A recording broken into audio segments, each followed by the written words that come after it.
The crypto market is deep in the red and you want to know why. Well, guess what? I've got answers for you. You know what else I've got? Where is the money going to, and can you make some of that juicy action?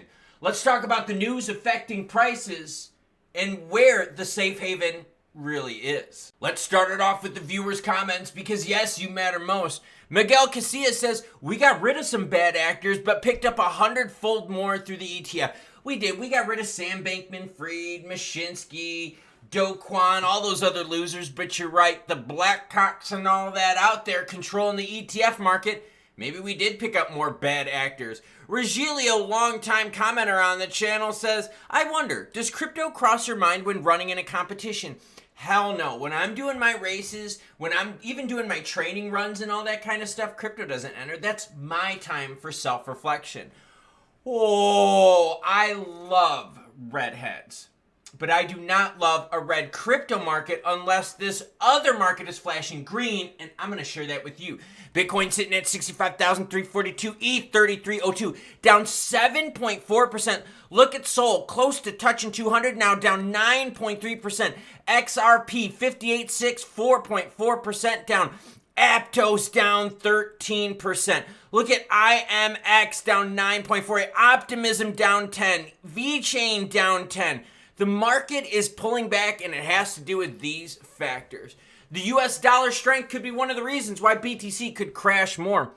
The US dollar strength is one of the reasons why it's showing weakness. A spike in buying pressure for the greenback suggests the market is risk off, which could result in a negative impact on risky assets like stocks and cryptos. The DYX has gone up. Now, I know what you're thinking. Most of you out there like, yo, we love when things are going down. I mentioned redheads earlier in the video. But we don't like when our crypto prices are going down. The DYX is going up, so the strength of the dollar is going up. If the strength of the dollar is going up, then risky asset classes aren't going to be so juicy. All right, let's keep learning. What else happened? Well, we've got ETF outflows. Oh, that's not good. Yeah, we have seen ETF outflows, and we're not talking about just the grayscale group. We're talking about the whole ETF market is witnessing outflows. So, the big money, the big players, and Regilio, you know what I'm talking about, and Miguel, you know what I'm talking about. When we got rid of the bad actors, we picked up 100 more through the ETF. Very true. Yesterday, we talked in the video how boring weekends were for crypto, right? There was like no volatility. Then all of a sudden, April 1st comes and boom, boom, boom, we have a nasty April. Well, what else is happening? The pivot. And you're like, bro, what's the pivot? Well, as always, any article you see in this video, along with all my other ones, will be linked in the description below. See, I gave you all this information early before the public got it. I told you that the Fed was going to pivot. I was telling you exactly percentage-wise. I even shared with you a story where Trick said, hey, we're not going to have rate cuts this year. Well, the Fed went from saying 2 rate cuts to now a lot of Fed presidents are only saying 1, with some of them saying 0. Check this out right here. It's this bottom bar that I've got highlighted, okay? That's the current rate. 1 month ago, there was a 26% odds that we were going to be at the rate now. Now it's a 42% chance that we're going to pause in the June contract. Look, I skipped the May contract because check it out. May contract, 97.5% chance for pause. So then people are like, bro, we're going to be lowering rates in June. Sure doesn't look like it, girlfriend. And in fact, as we scroll out even more, look at this. Even the July contract isn't pivoting as much. 1 month ago, there was an 8.3% chance that the July contract would be in the 525, 550 range. Now it is a 27% chance that it's going to stay. So a 3x change in the odds that there's going to be a pause for longer. So Trick and others out there that are of the older generation who've seen this move before know exactly what the Fed is going to do. So thank you, Trick, and our veteran viewers out there that have the knowledge that can pass on to the youth. So you've got dollar strength, you've got ETF outflows, you got a pause longer from the Fed, and you also have this. What's green right now? Well, St. Patrick's Day, that happened just a few weeks ago, but gold. Gold hits a new record, a new all-time high. Here are the reasons behind the spike. The expectation that the Federal Reserve will cut rates later this year makes it an attractive thing. That's right. If we're going to be waiting for a longer time, that's going to put more pressure on banks. That's going to put more pressure on the consumer, which means safer assets like gold are where people are going to flock to put their money. Don't believe me? Look at this gold chart right here. And you guys and gals all know gold is boring AF. But check it out. In October, remember when everything started roaring in that middle of October with crypto? Well, the same thing happened with gold. Gold went from $1,600 to now $2,277.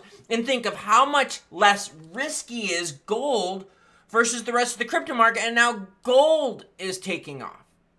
Well, we also have rising tensions in the Middle East and Ukraine are prompting central banks to diversify their reserves. What we learned yesterday was that Tether started getting more backing with Bitcoin.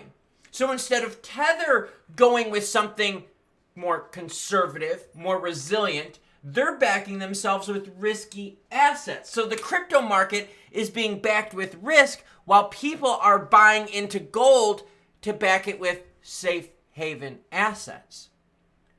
So if we're looking at the heat map right now and going, well, wait a minute, why did all of this happen? Well, ETF outflow pressure, the dollar strength gained, which means risky asset classes not as attractive. Gold is seeing a massive move, all-time high, because gold is like sitting there going, yo, economy's going to not be so good for a while, so you might as well get into safe haven, less risky assets. You've also got the Fed out there pivoting more and more and more on the no rate cut this year. Now, the reason the Fed thing is so big is because a lot of optimism was priced into the market. Now the market, though, is starting to look at the data and saying, you know what, there's really not that much optimism this year. We got to go more to safe haven. But see, if you watch the videos over these last few weeks, and especially these last couple days, I already told you that this was going to happen. So you knew exactly when to pivot if you listened. So it is all about risk. And how do you offset that risk? Well, if you're going to go into the risky market of crypto, maybe you should offset some of your holdings with gold and silver. Just throwing it out there. Because that's what the market's doing right now. And this ties into the whole Tether thing. Right? If the entire crypto market is being backed by crypto, that's risk being backed on risk. But what if Tether was out there and what if Tether was like, you know what? We're going to back ourselves on gold instead. Then you would have a risky asset backed by something safer. And that's where the money is flowing right now, to safe haven assets. Is Bitcoin a safe haven asset of the crypto market? Yes, it is. Is it as safe as gold? No, of course not. That's why Bitcoin is holding its touch to all-time high better than the rest of the market, because it is the safest of the riskiest assets.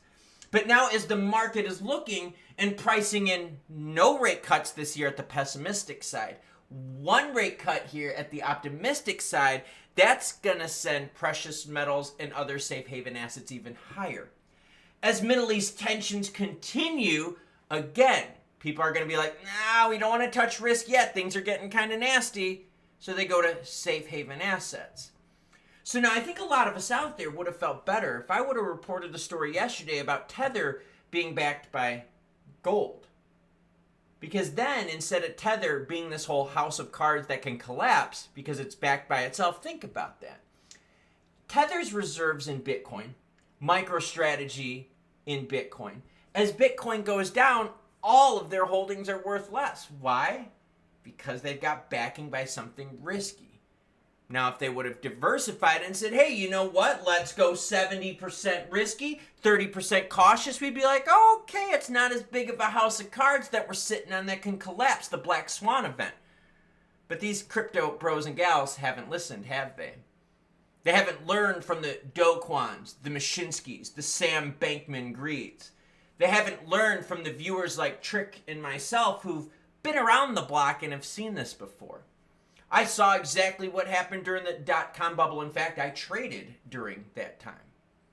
So I've learned to make sure that, yes, you can get into the risky pool, but maybe what you should do too is check out gold and silver as a safe haven store of assets. Wonder if Tether should be doing that. Or are we about to repeat 2022 all over again? With Luna UST starting things off, but this time it's Tether starting us off. If you don't know what I'm talking about regarding Tether and their backing, that's this video right here. Check it out.